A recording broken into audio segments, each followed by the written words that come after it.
hundaa'ol uummanni Oromoo aarsaa kumaa kitila kaffalee bu'aa bahii hedduu keessa ce'ee har'a gahee jira.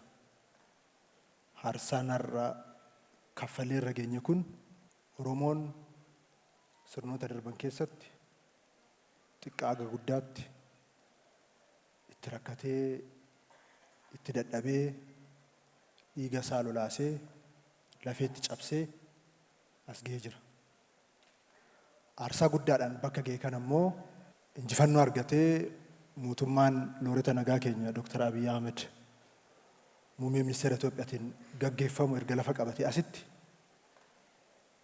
sululoonni fi gaarreen Oromiyaa dacheen Oromiyaa aarsaa kumaa kitilitti kaffalame sun bakka hundatti misooma hojjechuudhaan bakka hundatti siidaan itti dadhabame sun akka dhaabbatu qe'een Oromoo qe'ee misoomaa akka ta'u misoomni immoo qe'ee hunda keessa akka jiraatu qe'ee hunda keessatti misooma jiru sanaan dadhabbii bara baraaf itti dadhabe sana akka deebi'ee ol ka'u akka qe'ee isaatti ilaallatu gochuudhaaf mootummaan naannoo keenyaa sadarkaadhaan caasaan jiru waliin qindaa'ee tokko ta'ee tokkummaadhaan halkanii guyyaa hojjechaa jira.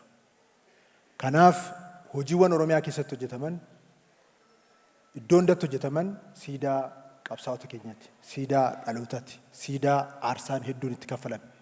Iddoon har'a argamnu kunis galmi aarsadees qe'een aarsadees warra aarsadee haala kanaan misoome aarsaatti itti kaffalame.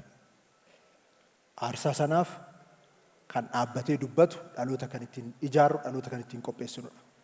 Kanaaf warri bulchiinsa magaalaa Bishooftuu hooggansi magaalichaa hooggansi naannoo irraa asitti isin deeggaraa ture hundisaa hojii kana yeroo hojjetamu magaalaan kun magaalaa turizimii guddaa taatee sadarkaa biyyaatti sadarkaa Afrikaatti akka mul'attu ga'umsa sana akka qabaattu gochuudhaaf hojii hojjetamaa jirudha. Jalqabbii gaariidha. Jalqabbiin kun garuu kiiloomeetira 1,000 yoo ta'e gana meetira walakkaarra jira. Kanaaf meetira walakkaarra dhaabbattanii baay'ee utuu machaa'in meetira 999 walakkaatu isin hafaa. Kanaaf wal harkaa fuutanii caalmatti xiyyeeffatanii akka hojjettan asumaan isin jajjabeessuun barbaada. Mootummaan naannoo keenyaa yaadama ida'amuudhaan masakamee duudhaa fi eenyummaa keenyatti deebinee of taanee of ta'uudhaan immoo Itoophiyaa akka ijaaru of ta'uudhaan Itoophiyaa bu'uura irraa akka jijjiirru of ta'uudhaan eenyummaa keenya Itoophiyaa'ummaa keessatti akka calaqqisiisnu gochuudhaaf xiyyeeffannoon kennamee hojjetamaa jira. Adeemsi of ta'uu kun jalqabamee jira. Adeemsa of ta'uu jalqabne kana dhugoomsuudhaaf mootummaan naannoo keenyaa yaadama ida'amuu giddugaleessa godhatee haaromsa aadaa gaggeessaa jira. Haaromsa aadaa gaggeessinu kana kan awwaaraan uwwifame awwaara irraa kaasuudhaan kan dhokate kan awwaalame immoo awwaala keessaa baasuudhaan kan aadaan biraa maqaa ammayyummaatiin kan dhufee dukkaneesse immoo dukkana sanarraa saaquudhaan eenyummaan keenya ganamaa akka dagaagu akka guddatu calaqqee keenya akka ta'u gochuudhaaf xiyyeeffatamee hojjetamaa jira. Haaromsa aadaa jalqabame kanaan tarkaanfii xiqqoo fudhatamteen bitaaf mirgaa kan wacamu jira. Wacni kun karaa sirriirra jiraachuu keenya agarsiisa.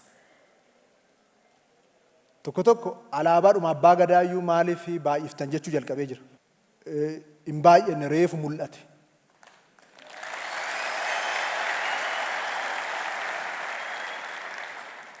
Tokko tokko immoo kootu nu irreeffadhu Waaqayyo galateeffadhu jennee utuu hin kadhatin waa'ee irreechaa waa'ee galataa ibsa adda addaa kennuudhaaf cinqamaa oola. Warri sunis jireenyi isaanoo cinqe jireenya isaan cinqe irratti haa qabsaa'an malee nuuf hin rakkatinaa.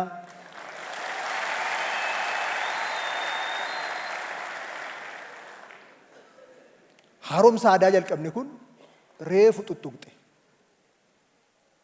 Ganaa iyyummaa Oromoo injifataa, ganaa iyyummaa Itoophiyaa injifata. Ganaa ammayyummaa dhugaa Oromiyaa keessatti, Itoophiyaa keessatti lafa qabsiisa. Haaromsa aadaa jalqabame kun duubatti deebi'uu hin danda'u.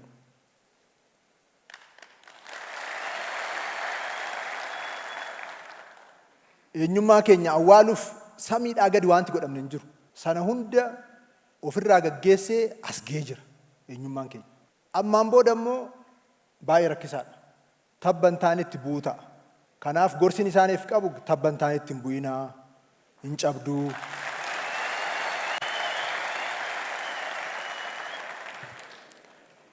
Nuyi keenyaan miidhagnee kan obboleewwan keenyaa kan sabaaf sablammoota hundaa miidhagsinee sanaan wal qabannee deemuu barbaada.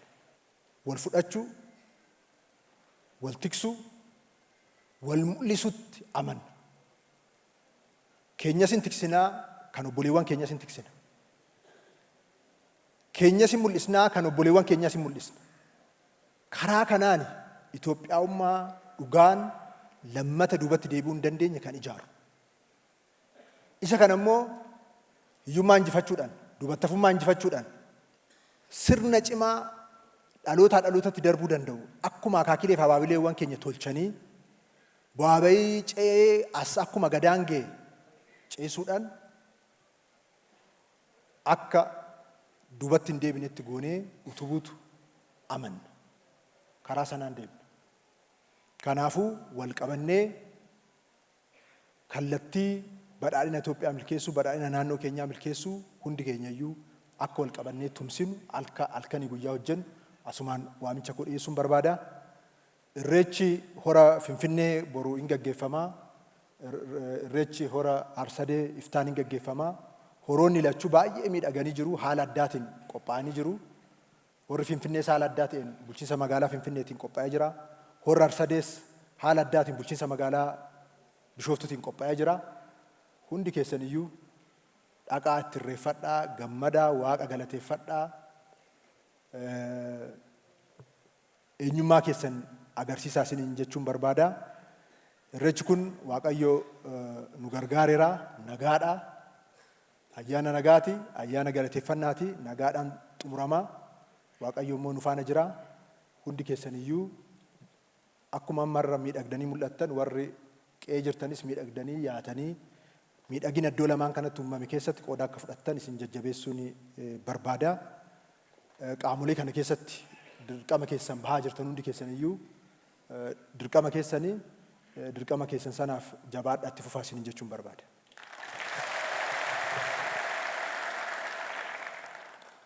Hundaa ol boqonnaa namarra geenye kun boqonnaa baay'ee murteessaadha.